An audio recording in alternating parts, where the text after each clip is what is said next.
சிறகடிக்க ஆசை சீரியலோட upcoming episode என்னன்னு பார்க்கலாம். இங்கே விஜயாவும் மனசு மாறி ரொம்ப நாள் கழிச்சு பார்வதியை பார்க்கறதுக்காக அவங்க வீட்டுக்கு போகிறாங்க. உடனே பார்வதி விஜயாவை பார்த்த சந்தோஷத்தில், என்ன விஜயா வீடு தேடி வந்திருக்க, என் மேலே உள்ள கோவம்லாம் இப்போ இல்லை. நான் அன்னைக்கு உன் வீட்டுக்கு உன்னை பார்க்க வந்தேன், நீ என்கிட்ட ஒழுங்காக பேசவே இல்லை. எனக்கு எவ்வளோ மனசு வேதனையாக தெரியுமா இருந்தது. நான் வேணும்னே உனக்கு ஏதாவது பிரச்சனை செய்யணும்னு நினைப்பேன். நான் விஜயா உன் வீட்டுக்கு வந்தேன், நீ என்கிட்ட பேசலை, ஃபோன் பண்ணாலும் எடுக்கலை, வீட்டு பக்கமும் வராமல் இருந்தியா, ரொம்ப மனசு வேதனையாக இருந்தது. இப்போ மனசு மாறி என்னை பார்க்க வந்தியே, எனக்கு ரொம்ப சந்தோஷமாக இருக்குது அப்படின்னு சொல்கிறாங்க. உடனே விஜயாவும், ஓ மேலே எனக்கு ரொம்ப கோவம் தான் பார்வதி, அதனால தான் இத்தனை நாள் டான்ஸ் கிளாஸ்க்கு கூட போகக்கூடாது, உன் வீட்டு பக்கமே வரக்கூடாதுன்னு நினச்சேன். ஆனால் இன்றைக்கி நான் ரொம்ப சந்தோஷமாக இருக்கேன். மனோஜ் ரோஹிணி என்னை ரொம்ப சந்தோஷப்படுத்திட்டாங்க, அதனால தான் நீ செஞ்சதெல்லாம் மறந்துட்டு உன்னை பார்க்க வந்தேன் அப்படின்னு சொல்ல, அப்படி ரோஹிணி என்ன செஞ்சிட்டான்னு நீ இவ்வளோ சந்தோஷமாக இருக்க விஜயான்னு கேட்க, அது வேற ஒன்றும் இல்லை, நம்ம மனோஜ் இப்போ நல்லா பிஸ்னஸ் செய்ய ஆரம்பிச்சிட்டான், அவனுக்கு நிறைய லாபம் கிடைக்கிது, அதனால் எனக்கு வளையலெல்லாம் வாங்கிட்டு வந்து கொடுத்தான், ரோஹிணியவும் நல்லா பார்த்துக்கிறான். அது மட்டும் இல்லாமல் அவங்க பெரிய வீடு ஒன்று வாங்க போகிறாங்க, அதை சுற்றி பார்க்கறதுக்காக என்னையும் கூப்பிட்ருக்கான். அந்த வீடு எவ்வளோ நல்லா இருக்குது தெரியுமா. என் பையன் மனோஜ் எனக்காக இவ்வளோ பெரிய வீடெல்லாம் வாங்குவான்னு நான் கொஞ்சம் கூட எதிர்பார்க்கவே இல்லை பார்வதி. ஆனால் மனோஜை நான் படிக்க வச்சதுக்கு அவன் எனக்கு எல்லாத்தையும் நல்லதாகவே செஞ்சிட்ருக்கான். இந்த முத்துவாக இருக்கட்டும், ரவியாக இருக்கட்டும், இப்போ வரைக்கும் சம்பாதிக்கிற பணத்தை கூட என்கிட்ட கொண்டு வந்து கொடுத்ததில்லை. ஆனால் என் பையன் மனோஜும் என் வீட்டுக்கு வந்த பணக்கார மருமக ரோஹிணியும் நான் கேட்காமலே எனக்கு எல்லாத்தையும் பார்த்து பார்த்து செய்கிறாங்க. மாதம் மாதம் ரோஹிணி பணத்தெல்லாம் கொடுத்து எனக்கு உதவி செய்கிறதுக்காக என் வீட்டுக்காரர் 5 லட்ச ரூபா பணத்தை கொடுக்கணும்னு சொன்ன உடனே அவ நகையெல்லாம் அடகு வச்சு எனக்காக பணத்தை ஏற்பாடு பண்ணா. இப்படி எனக்கு மகனும் மருமகளும் கிடைக்க நான் தான் கொடுத்து வச்சிருக்கணும். ஆனால் அந்த மீனா இருக்காளே, அவளும் தான் பெரிய ஆர்டரெல்லாம் எடுத்து செய்கிறா. ஏதோ இப்போ முதல் ஆர்டரில் நிறைய பணம் கிடச்சிதுன்னு சொல்லி வெறும் ஸ்வீட்டை வாங்கிட்டு வந்து கொடுத்தா. இப்போ வரைக்கும் பணத்தை என்கிட்ட காட்டவும் இல்லை. மூத்திக்கிட்ட கொடுப்பா, இல்லைன்னா மாடியில் வீடு ரூம் கட்டணும்னு சொல்லி பணத்தை சேர்த்து வைப்பா. ஆனால் எனக்காக அந்த வீட்டில் இருக்கிறது ரோஹிணியும் மனோஜும் மட்டும்தான் அப்படின்னு ரொம்ப சந்தோஷமாக பேசுகிறாங்க. இதை கேட்ட பார்வதியும், ரோஹிணி ஒன்றும் சாதாரண ஆள் இல்லை, நான் தானே உன் வீட்டுக்கு ரோஹிணி மருமகளாக வர்றதுக்கு காரணம், உனக்கு ஏற்ற மருமக தான் வந்திருக்கா விஜயா, நீ கவலைப்படாத, இனி ரோஹிணியாலையும் மனோஜாலையும் நீ சந்தோஷமாக இருக்க போகிற, நீ தான் இப்போ அந்த வீட்டுக்கு பெரிய ராணி மாதிரி ஆக போறியே. அது மட்டும் இல்லாமல் மனோஜும் ரோஹிணியும் அந்த வீட்டுக்கு போகும்போது நீயும் அந்த பெரிய வீட்டுக்கு போயிடுவல்ல அப்படின்னு கேட்க, ஆமாம், எத்தனை நாள் தான் இந்த சின்ன வீட்டிலேயே இருக்கிறது, எனக்காக தான் மனோஜ் இவ்வளோ பெரிய வீடு வாங்குறான், அது எப்படி பார்வதி நான் போகாமையா அப்படின்னு ரொம்ப பெருமையாக பேசிகிட்டு இருக்காங்க ரோஹிணியை பற்றியும் மனோஜை பற்றியும் இங்கே பார்வதி கிட்ட. இதை கேட்ட பார்வதியும், பரவாயில்ல விஜயா, நீ சந்தோஷமாக இருந்தா பார்க்குறதுக்கு நல்லா தான் இருக்குது, இத்தனை நாள் பேசாமல் இருந்த, ஆனால் இன்னைக்கு நீ ரொம்ப சந்தோஷமாக இருக்கிறத பார்க்கும்போது எனக்கும் ரொம்ப நல்லா இருக்குது விஜயா அப்படின்னு சொல்லிட்டு இருக்காங்க. அது மட்டும் இல்லாமல் இன்னும் கொஞ்ச நாளையில் நானும் டான்ஸ் கிளாஸை மறுபடியும் ஆரம்பிக்க வேண்டியதான், அதான் இப்போ எந்த பிரச்சனையும் இல்லையே, நான் தான் உன் வீட்டுக்கு வருவேனே பார்வதி, அதனால் பசங்க எல்லாரையும் வர சொல்லிடு பார்வதி அப்படின்னு சொல்லிட்டு இங்கே விஜயா மனோஜை பற்றியும் ரோஹிணியை பற்றியும் நினச்சிக்கிட்டு இருக்காங்க. இங்கே மனோஜும் ரோஹிணியும் வீட்டுக்கு வந்த உடனே நடந்த எல்லாத்தையுமே இங்கே அண்ணாமலை கிட்ட சொல்கிறாங்க. அப்பா, இந்த மாதிரி வீடு கிடைக்க நம்ம கொடுத்து வச்சுருக்கணும்ப்பா, அதுவும் இவ்வளோ சீக்கிரத்தில் நம்மளுக்கு ஒரு கம்மியான விலையில் ரொம்ப நல்ல ஒரு வீடு கிடச்சிருக்கு, அந்த வீடோட மதிப்பே 5 கோடியாம்ப்பா, ஆனால் வெறும் 3 கோடி தந்தால் போதும்னு சொல்கிறாங்கப்பா.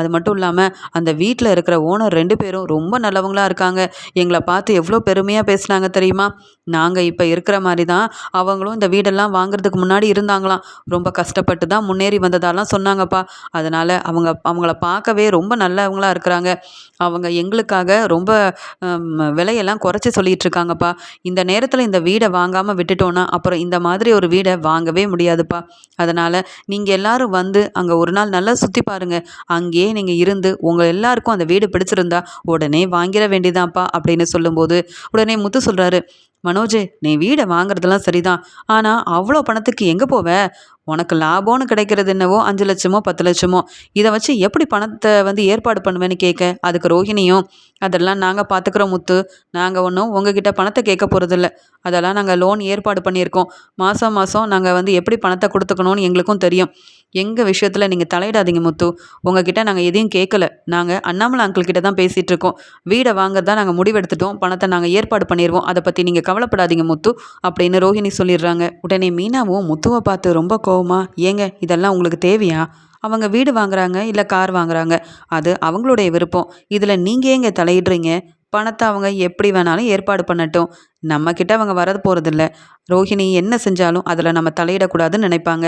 ஏன்னா நம்ம அவங்கள மாதிரி படிக்கவும் இல்லை, கை நிறைய சம்பாதிக்கவும் இல்லை. இந்த வீட்டில் ரோஹிணி மட்டும் இல்லை, வேறு யாரும் நம்மளை மதிக்கிறதே இல்லை. அப்படி இருக்கும்போது நம்ம பேசாமல் இருக்கிறது தாங்க நல்லது அப்படின்னு மீனா சொல்லும்போது முத்துவும் அமைதியாக இருக்கிறாரு. ஆனால் அண்ணாமலை இங்கே மனோஜ் மேலே சந்தேகப்பட்டுக்கிட்டு, ஆமாம் மனோஜ், லோனெல்லாம் வாங்குறது சரிதான். பின்னாடி அதிகமாக கடன் வாங்கிட்டு நீ பிரச்சனையில் இருந்தா அப்புறம் வீடு தேடி பிரச்சனை எனக்கும் வந்துடும். நீ அதனால் கடனெல்லாம் வாங்காமல் முதல்ல பணத்தை நல்லா சேர்த்து வை, அதுக்கப்புறமா வீடு வாங்கிக்கலாமே. இப்போ எதுக்கு தேவையில்லாமல் வீடெல்லாம் வாங்கிக்கிட்டு? இப்போ தான் நீ கொஞ்சம் கொஞ்சமாக பிஸ்னஸில் முன்னேறிட்டு இருக்க. பணத்தை சேர்த்து வச்சுட்டு நல்லபடியாக நீ ஒரு பெரிய வீடு வாங்க வேண்டியதான். வீடு வாங்க வேண்டான்னு சொல்லலை, ஆனால் கடன் வாங்கி வீடு வாங்குறதெல்லாம் தப்புன்னு தான் சொல்கிறேன். ஏற்கனவே கடையிலேயே நீ நிறையா பொருளெல்லாம் ஏமாந்துட்டு ஒழுங்காக நீ வேலையும் செய்ய மாட்டேங்கிற. மறுபடியும் இந்த 30 லட்ச ரூபாயும் கொடுத்து ஏமாந்து போயிடாத. வீட்டில் என் பணத்தை எடுத்துகிட்டு போய் இன்னும் அந்த பணத்தை திருப்பி தரலை. முத்து மீனாவுக்கு தர வேண்டிய 2 லட்ச ரூபா பணத்தையும் தரலை. அதனால் நீ செலவு செய்ய போகிறேன்னு சொன்னாலே கொஞ்சம் எனக்கு பயமாக தான் இருக்குது. ஏமா ரோஹிணி, நீ நல்லா விசாரிச்சு பார்த்தியாமா? அந்த வீடை வாங்கலாமா இல்லை அந்த வீட்டு ஓனர்கிட்ட நல்லா நீ பேசி தெரிஞ்சுக்கிட்டியாமா? அப்புறம் ஏமாந்து வந்து நிற்காதீங்க. நான் இவ்வளவு தான் சொல்லுவேன். கடனும் வாங்காதீங்க, இருக்கிற பணத்தை சேர்த்து வைங்க, வீண் செலவு செய்ய வேண்டாம் அப்படின்னு அண்ணாமலை எவ்வளவோ தெளிவாக இங்கே மனோஜ் கிட்ட சொல்லியும் மனோஜும் ரோஹிணியும் அதை புரிஞ்சுக்க தயாராகவே இல்லை. உடனே விஜயா, என்னங்க நீங்கள், நம்ம மனோஜ் என்ன முத்து மாதிரியா இந்த கார் ஓட்டிக்கிட்டு ஒழுங்காக சம்பாதிக்க தெரியாமையா இருக்கான்? அவன் பிஸ்னஸ் ஆரம்பித்த கொஞ்ச நாளையிலேயே பெரிய டீலர்ஷிப்பெல்லாம் மனோஜை நம்பி கொடுத்து இப்போ அவன் கை நிறைய சம்பாதிக்கிறான். மனோஜாவது ஏமாந்து போகிறதாவது. அவன் முன்னாடி பிஸ்னஸ் ஒழுங்காக தெரியாமல் அப்படி இப்படி ஏமாந்துருக்கலாம். அதுக்காக என் பையனை நீங்கள் இப்படியா நம்பாமல் இருக்கிறது? அதெல்லாம் ஒன்றும் இல்லை. மனோஜும் ரோஹிணியும் என்ன முடிவெடுத்தாலும் சரியாக தாங்க இருக்கும். அவங்க விருப்பப்பட்ட மாதிரியே வீடை வாங்கட்டுங்க. இத்தனை நாள் தான் இந்த சின்ன வீட்லேயே இருக்கிறது. நீங்கள் எனக்குன்னு எதுவும் பெருசாக வாங்கி தரல. எங்கள் அப்பா போட்ட நகை மட்டும்தான் இப்போ என்கிட்ட இருக்குது. மனோஜும் ரோஹிணியும் தான் எனக்கு நகை புடவைன்னு வாங்கி கொடுக்குறாங்க. எனக்கு நீங்கள் பெருசாக எதுவும் செய்யலை. இந்த வீடை மனோஜ் எனக்காக தான் வாங்குறான். அதையும் வாங்க வேண்டான்ற மாதிரியே சொல்கிறீங்களே. என் பையன் மனோஜுக்கு என்ன செய்யணும்னு தெரியும். நீங்கள் ஒன்றும் இதில் யாரும் தலையிட வேண்டாம். முத்து, உனக்கும் சேர்த்து தான் சொல்கிறேன். ஏமா ரோஹிணி, பணத்தெல்லாம் சீக்கிரமாக ஏற்பாடு பண்ணுமா. வீடை முதல்ல வாங்கிருங்க. நான் அந்த வீட்டை போய் பார்க்கணும் அப்படின்னு சொல்லி பேசிகிட்டு இருக்காங்க விஜயா. ஆனால் அண்ணாமலைக்கு இங்கே நடக்கிறது எதுவுமே சரியாகவே தெரியல. ரோஹிணி என்னடானா அவங்க அப்பா கிட்ட இருந்தும் மாமா கிட்ட இருந்தும் பணத்தை வாங்கி தரேன்னு சொல்கிறா. இப்போ வரைக்கும் ரோஹிணியோட அப்பா மாமா சொந்தக்காரங்கன்னு யாருமே இங்கே வீட்டு பக்கம் கூட வரலை. இந்த மனோஜ் என்னடானா ஆடம்பரமாக செலவு செய்யணும், இருக்கிற பணத்தை சேர்த்து வைக்காமல் வீண் செலவு செய்யணும்னு பார்க்குறான். இதுலேயும் அவன் ஏமாறாமல் இருந்தால் சரிதான். எப்பயுமே இந்த மனோஜுக்கு கொஞ்சம் கூட பொறுப்பே இல்லாமல் இருக்கிறானே தவிர்த்து பொறுப்பாக நடந்துக்கிட்டா அதுவே போதும்னு நினைக்கிறேன். இதில் விஜயா வேற மனோஜுக்கு சப்போர்ட் பண்ணுறா. என்ன நடக்க போதோ தெரியல அப்படின்னு அண்ணாமலை யோசிக்கிறாரு. நம்ம மதர்ஸ் லவ் லைஃப் ஸ்டைல் சேனலை மறக்காமல் சப்ஸ்கிரைப் பண்ணிக்கோங்க. இங்கே ரோஹிணி மனோஜ் விஜயான்னு எல்லாருமே ரெஸ்ட் எடுக்க ரூமுக்கு போயிடுறாங்க. அந்த சமயம் முத்துவும் மீனாவும் மெதுவாக அண்ணாமலை கிட்ட பேச வராங்க. உடனே முத்து அண்ணாமலை கிட்ட, அப்பா என்னப்பா இது, இது மனோஜுக்கு தேவையில்லாத வேலை மாதிரி தெரியுதுப்பா. அது மட்டும் இல்லாமல் மனோஜ் சொல்கிறத பார்த்தா இந்த வீட்டு ஓனர்கிட்ட நீங்கள் போய் முதல்ல பேசுங்கப்பா. மனோஜ் எல்லாரையும் நம்பி ஏமாந்துக்கிட்டே இருப்பான். இந்த மனோஜ் வேற 30 லட்ச ரூபா பணத்தை கொண்டு போய் கொடுக்க போகிறேன்னு சொல்கிறான். அந்த பெரிய வீடை வாங்க போகிறேன்னு சொல்கிறான். இதெல்லாம் சரியாகவே தெரியலப்பா. யாரையும் நம்பி மனோஜும் அந்த பார்லலமாவும் ஏமாந்துடக்கூடாதுன்னு நீங்கள் என்னவோ நல்ல எண்ணத்தில் சொன்னாலும் அதை மனோஜ் புரிஞ்சிக்க மாட்டேங்கிறான். அம்மாவும் மனோஜுக்கும் பார்லலம்மாவுக்கும் சப்போர்ட் பண்ணிகிட்டு இருக்காங்க. நீங்கள் கொஞ்சம் புரிய வைக்கலாம்லப்பா. அது மட்டும் இல்லாமல் வீடை வாங்கிக்கிட்டு இந்த மனோஜும் ரோஹிணியும் அங்கே தனியாக போயிட்டாங்கன்னா அம்மாவும் அங்கே போயிடுவாங்க. அப்புறம் நாம் மட்டும் எப்படிப்பா இங்கே இருக்கிறது? இத்தனை நாள் இங்கே எங்களுக்கு ரூம் இல்லைனாலும் பரவாயில்ல, குடும்பத்தில் உள்ள எல்லாருமே ஒத்துமையாக இருக்கணுன்றதுக்காக தான் நாங்கள் வெளியில் ரெஸ்ட் எடுத்துகிட்ருக்கோம். எங்களுக்கு ரூமே வேண்டான்னு சொல்லி தனியாக நாங்களே மாடியில் ரூம் கட்டிக்கிறோன்னு கொஞ்சம் கொஞ்சமாக பணத்தை சேர்த்துட்ருக்கோம். அப்படி இருக்கும்போது இந்த மனோஜ் மட்டும் வீடெல்லாம் வாங்கி தனியாக போகணும்னு ஆசைப்படுறதெல்லாம் சரியாப்பா? நாம் எல்லாரும் ஒன்றா இதே வீட்டில் இருந்தால் தானப்பா எப்பயுமே சந்தோஷமாக இருக்கும். அது தானப்பா உங்களுக்கும் பிடிக்கும் அப்படின்னு இங்கே முத்து சொல்லும்போது அதுக்கு உடனே அண்ணாமலை, நான் நினைக்கிறதா முத்து நடக்குது. நீ என் கூட இருந்தால் அதுவே போதும். மற்றபடி உங்கள் அம்மா மனோஜ் எல்லாருமே ஒரே மாதிரி தான் நினைப்பாங்க. அவங்க மனோஜுக்கும் ரோஹிணி விஜயான்னு எல்லாருக்கும் பணம் தான் முக்கியம். ஆடம்பரமாக வாழணும்னு ஆசைப்படுவாங்க. ஆனால் நீயும் மீனாவும் அப்படி இல்லை. கடைசி வரைக்கும் நீங்கள் 2 பேரும் என் கூட இருந்தால் அதுவே போதும். மற்ற யாரையும் நான் நம்பவே மாட்டேன் முத்து அப்படின்னு அண்ணாமலை சொல்லும்போது முத்துவும் மீனாவும் எதுவும் பேசாமல் கண் கலங்கி நிற்கிறாங்க. இங்கே ரோஹிணி ஏற்கனவே கிறிஷ் தாங்கிட்ட பேசாமல் ரொம்பவே கோவமாக இருந்தான். அன்னைக்கு வேற கிறிஷை ஸ்கூலுக்கு போக வேண்டான்னு சொல்லி அப்படியே திட்டிட்டு வீட்டில் விட்டுட்டு வந்துட்டேன். கிறிஷ் என்ன செய்கிறான்னு தெரியலையே அப்படின்னு பார்லர்லேருந்து யோசிக்கும்போது தான் பையன் கிறிஷுக்கு ஃபோன் பண்ணுறாங்க ரோஹிணி. இங்கே ரோஹிணியோட அம்மா ரோஹிணி கிட்ட பேசிகிட்டு இருக்கும்போது, அம்மா கிறிஷ் என்னம்மா பண்ணுறான், அவங்ககிட்ட நான் பேசட்டுமான்னு கேட்க, ஆனால் கிறிஷ் நான் பேச மாட்டேன் பாட்டி. அம்மா செய்கிறது எனக்கு எதுவுமே பிடிக்கல. அம்மா என்ன நினைக்கிறாங்களோ அதை தான் நான் செய்யணும்னு யோசிக்கிறாங்களே தவிர்த்து நான் என்ன ஆசைப்படுறேன், எனக்கு என்ன தேவைன்னு அம்மா கொஞ்சம் கூட யோசிக்க மாட்டேங்கிறாங்க. என் ஃப்ரெண்டோட பிறந்தநாள் இருக்குன்னு சொல்லியும் ஸ்கூலுக்கு போகக்கூடாதுன்னு சொல்லி என்ன பேச்சு பேசி என்னை திட்டிட்டு போனாங்க. அது மட்டும் இல்லாமல் அம்மா செய்கிறது எனக்கு எதுவுமே பிடிக்கல. இதே மீனா அத்தையும் இங்கே முத்து மாமாவும் எனக்கு தேவையானதெல்லாம் பார்த்து பார்த்து செய்வாங்க. இப்போ தான் எனக்கு மீனா அத்தை முத்து மாமாவை பார்க்கணும் போல இருக்குது. வர வர அம்மாவை எனக்கு பிடிக்கவே இல்லை. அம்மா ஃபோன் பண்ணாலும் அவங்கக்கிட்ட நான் பேச மாட்டேன்னு சொல்லிடுங்க பாட்டி அப்படின்னு ரோஹிணி ஆசையாக பேசும்போது பேசவே முடியாதுன்னு கிறிஷ் ரொம்பவே பிடிவாதமாக ஃபோனை கூட வாங்காமல் ரூமுக்கு போயிடுறான். இதை பார்த்த ரோஹிணியோட அம்மா சொல்கிறாங்க, ரோஹிணி இப்பயாவது கொஞ்சம் யோசனை செஞ்சு பாரு கல்யாணி. ஏன்னா உன் பையனே உன்னை வந்து பேசக்கூடாது, உன்னை பார்க்கக்கூடாதுன்னு ஒரு நிலைமைக்கு நீ கொண்டு வந்திருக்க. அவன்கிட்ட நீ அப்படி நடந்துக்கிற. அவனுக்கு என்ன பிடிக்கும்னு தெரியாமல் உன் வாழ்க்கையும் உன் சந்தோஷமும் தான் முக்கியம்னு நினச்சி உன் பையனை பற்றியும் என்னை பற்றியும் நீ யோசிக்காமையே இருக்க. சீக்கிரமாக கிறிஷை பற்றின உண்மையை உன் வீட்டில் உள்ள எல்லாருக்கிட்டேயுமே சொல்லி கிறிஷை நீ உன் கூடயே கூட்டிகிட்டு போய் வச்சுக்கிறது தான் உனக்கு நல்லது. இல்லைன்னா உன் பையன் உன் மேலே பாசமே இல்லைன்னு சொல்லிட்டு மீனாவும் முத்துவும் தான் முக்கியம்னு அவங்கள தேட ஆரம்பிச்சிருவான், பார்த்துக்கோ. உன்னை விட கிறிஷ் மேலே ரொம்ப பாசமாக இருக்கிறது மீனாவும் முத்துவும் தான் அப்படின்னு கிறிஷ் ரொம்ப யோசிக்க ஆரம்பிச்சிட்டான்.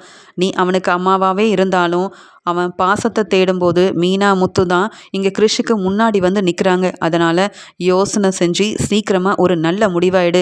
உன் பையனே உன்கிட்ட பேச விரும்பலன்னு சொன்னதுக்கப்புறமா நான் மட்டும் உன்கிட்ட என்ன பேசுறது, நான் ஃபோனை வைக்கிறேன் அப்படின்னு இங்கே ரோஹிணிக்கிட்ட எதுவுமே பேசாமல் இங்கே கிறிஷை பற்றி சொல்லிட்டு ஃபோனை வச்சிடுறாங்க ரோஹிணியோட அம்மா. இதெல்லாம் பார்க்கும்போது ரோஹிணிக்கு அவ்வளோ கோவம் வருது. என் அம்மாவுக்காகவும் கிறிஷுக்காகவும் நான் என்ன செஞ்சாலும் அவங்க என்னை புரிஞ்சுக்க மாட்டேங்கிறாங்க. உண்மையை மட்டும்தான் சொல்கிறாங்க. உண்மையை சொன்னால் இங்கே மனோஜும் என்னை வேண்டான்னு சொல்லி விஜயாத்தை என்னை வெளியில் போக சொல்லிடுவாங்க. இப்போ தான் மனோஜ் கூட சேர்ந்து சந்தோஷமாக வீடெல்லாம் வாங்கலான்னு எவ்வளோ பெரிய திட்டம் போட்டு வச்சுருக்கேன். அதெல்லாம் ஒன்றும் இல்லாமல் செய்யணுமா நான்? கிறிஷ் அப்புறமா அவனை நான் பார்த்துக்கிறேன். இப்போதைக்கு எனக்கு அந்த பெரிய வீடை வாங்கணும். அதுக்காக மட்டும்தான் எல்லா ஏற்பாடையும் செய்யணும்னு நினைக்கிறாங்க ரோகிணி. நம்ம மதர்ஸ் லவ் லைஃப் ஸ்டைல் சேனலை சப்ஸ்கிரைப் பண்ணிக்கோங்க. இங்கே மனோஜ் வாங்க போகிற வீட்டோட ஓனர் சொன்ன மாதிரியே கொஞ்சம் பணத்தை முதல்லையே கோயிலில் வந்து கொடுத்துட சொன்னதுக்காக ரோஹிணியை கூட்டிகிட்டு போகணும்னு நினைக்கிறாரு மனோஜ். உடனே ரோஹிணியும், மனோஜ் நம்ம 2 பேரும் போனால் சரியாக வராது. அண்ணாமலை அங்கிள் வேற நம்ம செய்கிறதெல்லாம் பெரிய தப்புன்னு நினச்சிட்டு இருக்காரு. இப்போதைக்கு வீடு வாங்க வேண்டான்னு வேற சொல்கிறாரு. அதனால் எதையும் நாம் செய்யாமல் விஜய் ஆண்டியை கூட கூட்டிகிட்டு போவோம். அவங்க வந்து இங்கே ஓனர்கிட்ட பேசின மாதிரியும் இருக்கும். அத்தையை வச்சு தான் பணத்தை கொடுத்தோன்னு வேறு யாராவது கேள்வி கேட்ட சொல்லிடலாம்ல அப்படின்னு சொல்லிட்டு வீட்டில் இருக்க விஜயாவை பார்க்க போகிறாங்க. விஜயாவும் மனோஜ் சொன்னதெல்லாம் கேட்டு ரொம்ப சந்தோஷப்படுறாங்க. பரவாயில்ல மனோஜ், நீ என்ன செஞ்சாலும் அம்மாவுக்கு தெரியணும்னு சொல்லி என்னை வந்து முன்னாடி நிற்க வைக்கிறல்ல, அதுவே எனக்கு ரொம்ப பெருமையாக தான் இருக்குன்னு சொல்லி ரோஹிணி கூடயும் மனோஜ் கூடயும் சேர்ந்து அங்கே ஓனருக்கு பணம் கொடுக்கறதுக்காக விஜயா போகிறாங்க. கோயிலில் மனோஜ் ரோஹிணியை ஏமாத்துறதுக்காகவே அந்த வீட்டோட ஓனராக பேசிகிட்டு இருக்கிறவங்க பேசிக்கிறாங்க. இவங்க வரவங்க கிட்ட நம்ம நம்புகிற மாதிரி நடந்துக்கணும். அப்போ தான் நமக்கு 30 லட்ச ரூபா பணம் கைக்கு வரும். பணம் வந்த உடனே ஏமாற்றிட்டு வேற எங்கேயாவது கிளம்பிட வேண்டியதான். இந்த மாதிரி ஒரு ஆளை நான் பார்த்ததே இல்லை.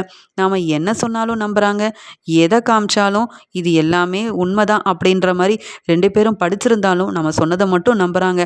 இப்படி ஒரு ஆள் கிடைப்பாங்கன்னு நான் எதிர்பார்க்கவே இல்லை. அந்த வீடு நம்ம வீடே கிடையாது. ஆனாலும் அந்த வீட்டை வச்சு நம்மளுக்கு எவ்வளோ பெரிய ஒரு வருமானம் வரப்போகுது பத்தியா அப்படின்னு பேசிகிட்டு இருக்காங்க. அங்கே விஜயாவும் போயிடுறாங்க. விஜயா மனோஜ் ரோஹிணின்னு அங்கே வீட்டு ஓனர்கிட்ட பேசி அவங்க எதிர்பார்த்த பணத்தை கொடுக்குறாங்க. விஜயாவும் அங்கே வீட்டு ஓனர் பேசுகிறதெல்லாம் கேட்டுட்டு, ரொம்ப நல்லவங்களா இருக்காங்க மனோஜ், இப்படி ஒருத்தவங்க கிடைக்க கொடுத்து வச்சுருக்கணும். அதுவும் ரொம்ப பணம் கொடுத்து வாங்க வேண்டிய வீடை நீ கம்மியான பணம் கொடுத்து வாங்குறேன்னா எனக்கு ரொம்ப சந்தோஷமாக இருக்குது. இப்படிலாம் வீட்டு ஓனர் கிடைக்கிறது ரொம்ப கஷ்டம் தெரியுமா? நீ ரொம்ப கொடுத்து வச்சவன் மனோஜ், உன் நல்ல மனசுக்கு எல்லாமே நல்லதாக தான் நடக்கும் அப்படின்னு விஜயா சொல்லும்போது ரோஹிணி ரொம்ப சந்தோஷப்படுறாங்க. இங்கே மனோஜ் விஜயா கிட்ட சொல்கிறாரு, அம்மா ஏற்கனவே இந்த வீடை வாங்க என்னை தவிர நிறைய பேர் இருக்காங்கம்மா. இந்த வீடு ரொம்ப நல்ல வீடாக இருக்கா, அதனால தான்ம்மா இதை விட்டுறக்கூடாதுன்றதுக்காக எப்படியாவது பணத்தை ஏற்பாடு பண்ணி கொடுத்துடணும் அப்படின்னு நினச்சிதாம்மா இவர் கேட்ட முதல்ல பணத்தை கொடுத்துட்டேன். இன்னும் கொஞ்சம் பணம் இருக்குது, அதையும் நான் கொடுத்துட்டேன்னா அப்புறம் அந்த வீட்டுக்கு நம்ம போயிடலாமா. இனி அந்த மீனா முத்து இருக்கிற வீட்டில் நம்ம இருக்க வேண்டாம், அப்பாவையும் கூப்பிட்டு போயிடலாமா, நம்ம எல்லாரும் தனியாக அந்த பெரிய வீட்டில் இருக்கலாம் அப்படின்னு சொல்லும்போது, மனோஜ் உங்கள் அப்பா வந்தாலும் வரலனாலும் நான் உன் கூட இருக்கேன். நான் இருந்தால் தான் நீங்கள் 2 பேரும் நல்லா உழைச்சி சம்பாத்தியம் பண்ணுற பணத்தை என்கிட்ட கொண்டு வந்து கொடுப்பீங்க.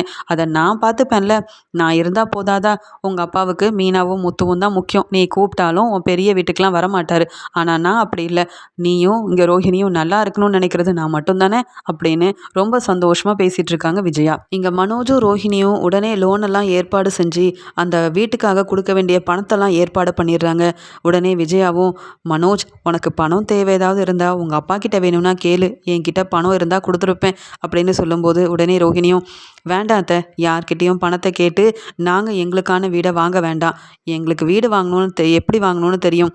அதான் முத்துவும் மீனாவும் கேள்வி கேட்டதுக்கே நான் சொன்னேனே. அது மட்டும் இல்லாமல் நாங்கள் லோனெல்லாம் ஏற்பாடு பண்ணி பணத்தை எல்லாமே நாங்கள் ஏற்பாடு செஞ்சிட்டோம். நீங்கள் எல்லாரும் வந்து வீடை சுற்றி பார்த்துட்டு அங்கே ஓனர்கிட்ட பணத்தை கொடுத்துட வேண்டியதான். அப்புறம் அந்த வீடு நம்ம வீடு ஆயிரும் அத்தை அப்படின்னு சொல்லிட்டு இருக்காங்க. பரவாயில்ல ரோஹிணி, நீ வந்ததுக்கு அப்புறமா தான் மனோஜ் இவ்வளோ தெளிவாக நல்லா முன்னேறிக்கிட்டே போகிறான். முன்னாடியெல்லாம் நான் சொல்கிற எதையுமே கேட்க மாட்டான். மனோஜை படிக்க வச்சதே வீண் தான் போலன்னு நினச்சேன். ஆனால் நீ மனோஜோட வாழ்க்கையில் வந்ததுக்கு அப்புறமா தான் மனோஜ் ஒரு பெரிய பிஸ்னஸ்மேன் ஆகி ஒரு கடையோட ஓனர் ஆனது மட்டும் இல்லாமல் கை நிறைய சம்பாதிக்கிறான். இப்போ நீங்கள் வீடும் வாங்க போகிறீங்க. இதெல்லாம் கேட்கும்போது எனக்கு அவ்வளோ சந்தோஷமாக இருக்குது. யார் சொன்னாலும் இது எல்லாத்துக்கும் காரணம் என் மருமக ரோஹிணி தான்னு சொல்ல எனக்கு அவ்வளோ பெருமையாக இருக்குது தெரியுமா அப்படின்னு சொல்லிட்டு இருக்காங்க. உடனே இங்கே மனோஜ் சொல்கிறாரு, வீட்டில் உள்ள எல்லாருமே நான் வாங்க போகிற வீடை வந்து பாருங்க, உங்கள் எல்லாருக்கும் அந்த வீடு பிடிக்கணும்ல. இன்னைக்கு நான் மொத்த பணத்தையும் ஓனர்கிட்ட கொடுத்து வீட்டோட சாவியெல்லாம் வாங்க போகிறேன். நீங்கள் எல்லாரும் என் கூட இருந்தால் எனக்கு ரொம்ப சந்தோஷமாக இருக்கும் அப்படின்னு மனோஜும் சொல்கிறாரு. உடனே எல்லாரும் அங்கே வீட்டுக்கு வந்து பார்க்க ஒத்துக்கிறாங்க. உடனே ஸ்ருதியும் ரொம்ப சந்தோஷமாக சொல்கிறாங்க, நானும் சீக்கிரமாகவே இங்கே ரவிக்காக ஒரு பெரிய ரெஸ்டாரண்ட்டை பார்க்க தான் போகிறேன். இப்போ ஷெஃபாக இருக்கிற ரவி ஒரு பெரிய ரெஸ்டாரண்ட்டோட ஓனராக தான் போகிறாரு. நமக்கு தெரிஞ்ச ஒரு வேலையை செஞ்சு நாம் முன்னேறினா அண்ணாமலை அங்கிள் ரொம்ப சந்தோஷப்படுவாங்கல்ல அப்படின்னு பேசி சிரிச்சிட்டு இருக்காங்க. இங்கே மனோஜ் மட்டும் இல்லாமல் எல்லாருமே அண்ணாமலை வீட்டில் உள்ள எல்லாரும் சேர்ந்து அந்த வீடை சுற்றி பார்க்கறதுக்கு போகிறாங்க. இங்கே மனோஜும் ரோஹிணியும் வீட்டு ஓனர்கிட்ட அந்த மீதி மொத்த பணத்தையும் கொடுக்கறதுக்காக இங்கே விஜயாவையும் கூட்டிகிட்டு போகிறாங்க. வீடை பார்த்த உடனே மீனா சொல்கிறாங்க, என்னங்க இவ்வளோ பெரிய வீடாக இருக்குது, இவ்வளோ பெரிய வீடாக இருக்குன்னு நான் நினைக்கவே இல்லைங்க. பரவாயில்ல, ரோஹிணியால் மனோஜ் நல்லா சம்பாதிக்க ஆரம்பித்து வீடெல்லாம் வாங்கிட்டாரு. ஆனால் நம்மளால் மாடியில் ரூம் கூட கட்ட முடியல பார்த்தீங்களா அப்படின்னு சொல்லும்போது, ஏற்கனவே இந்த மீனா தான் சம்பாதிக்கிறா, நமக்கு சரியான ஒரு வருமானம் வரல, இங்கே சவாரியும் கிடைக்க மாட்டேங்குதுன்னு முத்து ரொம்ப மனசு வேதனையில் இருந்ததால் மீனா இதை சொல்லும்போது பதில் பேசாமல் அமைதியாக இருக்கிறாரு முத்து. வீட்டுக்குள்ளே போன விஜயா, அண்ணாமலை கிட்ட பார்த்தீங்களாங்க, இப்படி ஒரு வீடை நான் பார்த்ததே இல்லை. என் பையனால் மட்டும்தான் சம்பாதிச்சு இவ்வளோ பெரிய வீடை வாங்க முடிஞ்சிருக்கு. இங்கே ரவியாக இருக்கட்டும், முத்துவாக இருக்கட்டும், அவங்க நினச்சது எதையுமே பெருசாக செய்யலை. ஆனால் நான் நினச்ச இங்கே ரோஹிணியும் மனோஜும் நான் நினச்ச மாதிரி எல்லாத்தையும் செஞ்சிட்டாங்க. மனோஜ், வீடு ரொம்ப நல்லா இருக்குது, எனக்கு பார்க்க ரொம்ப சந்தோஷமாக இருக்குது. முதல்ல சீக்கிரமாகவே வீட்டு ஓனரை கூப்பிட்டு பணத்தெல்லாம் கொடுத்து சாவியை வாங்குடா. அது மட்டும் இல்லாமல் வீட்டுக்குள்ளே போய் பார்க்கணும். அது மட்டும் இல்லாமல் பார்க்கவே ரொம்ப நல்லா இருக்குடா அப்படின்னு சொல்லிட்டு இருக்கும்போது, அம்மா இருங்கம்மா, வீட்டு ஓனர் வராங்களாம், அவங்க கிட்ட அப்பாவும் நீங்களும் பேசுங்க, நீங்களும் அப்பாவும் சேர்ந்து பணத்தை கொடுத்து சாவியை வாங்குங்கம்மா அப்படின்னு சொல்லும்போது, உடனே ரவி, ஸ்ருதின்னு, மீனா, முத்துன்னு எல்லாருமே சந்தோஷமாக இருக்காங்க. அங்கே மனோஜையும் ரோஹிணியவும் ஏமாற்றி எப்படியாவது பணத்தை வாங்கணும்னு நினச்ச அந்த வீட்டில் வாடகைக்கு இருக்கிறவங்க ஓனர் மாதிரி இங்கே அண்ணாமலை கிட்டேயும் விஜயக்கிட்டேயும் பேசுகிறாங்க. உங்கள் பையன் மனோஜ் ரொம்ப பெரிய திறமைசாலி. அது மட்டும் இல்லாமல் இப்படிப்பட்ட ஒருத்தருக்கு இந்த வீடை கொடுக்க நாங்கள் ரொம்பவே சந்தோஷப்படுறோம். நாங்கள் கேட்ட மாதிரி மனோஜ் பணத்தெல்லாம் ஏற்பாடு பண்ணிட்டீங்கல்ல, உங்களால் கண்டிப்பாக இதை விட நிறையாவே சம்பாதிக்க முடியும் அப்படின்னு மனோஜ் ரொம்ப பெருமையாக பேச, உடனே மனோஜ் ரோஹிணி பணத்தெல்லாம் எடுத்து அண்ணாமலை கிட்ட கொடுக்க, அண்ணாமலை அப்போவும் விஜயா கிட்ட கொடுத்து, விஜயா உன் பையனோட வீடு, நீயே வந்து பணத்தை கொடுத்து சாவியை வாங்கு. எனக்கு இதில் கொஞ்சம் கூட விருப்பமே இல்லை. நீங்கள் சொன்னீங்களேன்னு தான் வீடை பார்க்க வந்தேன். எனக்கு ஏதோ இதுக்கு இடையில் பிரச்சனை இருக்குன்னு தோணுது முத்து அப்படின்னு சொல்லி முத்துக்கிட்ட பேச போயிடுறாரு. உடனே விஜயா, நான் இருக்கேன்ல மனோஜ், உங்கள் அப்பாவுக்கு விருப்பம் இல்லைன்னா என்ன, நமக்கு இந்த வீடு தான் சரி அப்படின்னு சொல்லிட்டு அங்கே கொண்டு போன மொத்த பணத்தையும் அங்கே வீட்டு ஓனர்னு ஏமாத்திட்டு இருக்க அந்த 2 பேர்கிட்டையும் விஜயா சந்தோஷமாக பணத்தை கொடுக்குறாங்க. அவங்களும் வீட்டோட சாவியை கொடுத்துட்டு இது இனிமேல் உங்கள் வீடு அப்படின்ற மாதிரி பேசிகிட்டு இருக்காங்க. பணத்தை வாங்கின அந்த 2 பேரும் ரொம்ப சந்தோஷமாக அங்கேருந்து கிளம்பிடுறாங்க. நாம் நினச்ச மாதிரியே பணம் கிடச்சிருச்சு. இனி உண்மையான வீட்டு ஓனர் வந்தாங்கன்னா அவங்களுக்கு தர வேண்டிய 1,50,000 ரூபாயை கொடுத்துட்டு மீதி பணத்தை எடுத்துகிட்டு நம்ம சந்தோஷமாக எங்கேயாவது போக வேண்டியதான்.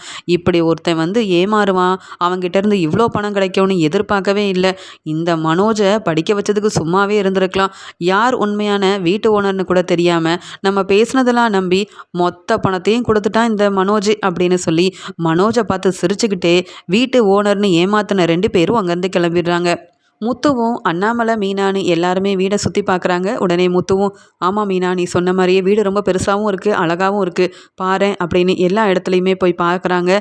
உடனே ரோஹிணி சொல்கிறாங்க எல்லாரும் இங்கேயே தங்கிடலாம், இனி அந்த சின்ன வீட்டுக்கு யாரும் போக வேண்டாம் அப்படின்னு சொல்ல உடனே அண்ணாமலை ரோஹிணி இது உன் வீடுமா, நீங்கள் பணம் கொடுத்து வாங்கியிருக்கீங்க, என் வீடு அங்கே இருக்குது. முத்து நீ வரியா இல்லையா, நம்ம கிளம்பலான்னு சொல்ல உடனே ஸ்ருதியும் ரவியும் ஆமாம் ரோஹிணி நாங்கள் எல்லாரும் கிளம்புறோம், கொஞ்ச நேரம் கழித்து நீங்களும் அங்கே வாங்க, அதுக்கப்புறமா இங்கே வந்துக்கோங்களேன் அப்படின்னு சொல்லிட்டு அப்புறமா மனோஜும் ரோஹிணியும் வரேன்னு சொன்ன உடனே எல்லாருமே அங்கேருந்து கிளம்பிடுறாங்க. விஜயா இதெல்லாம் பார்க்கும்போது ரொம்ப சந்தோஷப்பட்டுட்டு இருக்காங்க. அடுத்த நாள் ஜீவா இங்கே முத்துவுக்கு ஃபோன் பண்ணி ஒரு இடத்துக்கு போகணும், சீக்கிரம் வாங்க முத்து அப்படின்னு சொல்லி ஃபோன் பண்ண உடனே முத்துவும் ஜீவா மேடம் வந்துட்டாங்க, இனி நமக்கு சவாரி இல்லைன்னு நம்ம கவலைப்பட வேண்டாம், ஜீவா மேடம் மூலமாக தினமும் வருமானம் வரும், நாமளும் கண்டிப்பாக மீனா மாதிரியே உண்டியல்ல நிறைய பணத்தை சேர்க்கணும் அப்படின்ற ஆசையில் ஜீவாவை பார்க்க போகிறாரு. ஜீவா முத்துவை பார்த்துட்டு ரொம்ப சந்தோஷமாக காரில் பேசிக்கிட்டே வராங்க. அப்புறம் இங்கே ஜீவாவும் மனோஜ் வாங்கின அதே வீட்டுக்கு கிளம்பி போகிறாங்க.